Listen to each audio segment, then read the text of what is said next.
Bonjour à tous, merci de choisir France 24 pour vous informer. Vous êtes au cœur de l'info, on est ensemble jusqu'à 21 h heure de Paris.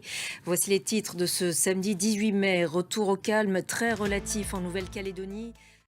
La situation reste donc tendue en Nouvelle-Calédonie. Un homme a été tué aujourd'hui dans un échange de coups de feu sur un barrage en dehors de l'agglomération de Nouméa, ce qui est une première. Et dans ce contexte, les vols commerciaux sont toujours annulés. Quelques 3200 personnes sont toujours bloquées dans la...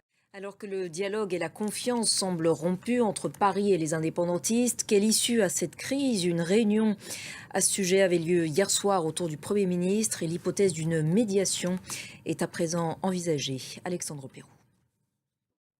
Au Proche-Orient maintenant, violents combats et bombardements toujours à Rafah, mais aussi plus au nord de la bande de Gaza à Jabalia. Cette offensive israélienne se poursuit, y compris dans des zones comme Jabalia, où l'armée israélienne disait pourtant avoir détruit la structure militaire du Hamas. Merci beaucoup Claire pour vos précisions depuis Jérusalem. Et pour être complet, sachez que le commandant local de la branche armée du djihad islamique à Jénine a été tué dans une frappe israélienne. Autre guerre, cette fois en Ukraine. La pression russe continue de s'accroître sur la région de Kharkiv. Moscou annonce aujourd'hui s'être emparé du village de Staritsa près de Vovchansk.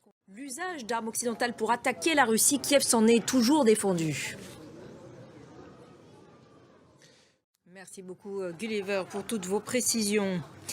Pendant ce temps, comme prévu en Géorgie, la présidente pro-européenne Salomé Zourabichvili a mis son veto aujourd'hui sur la loi dite sur l'influence étrangère.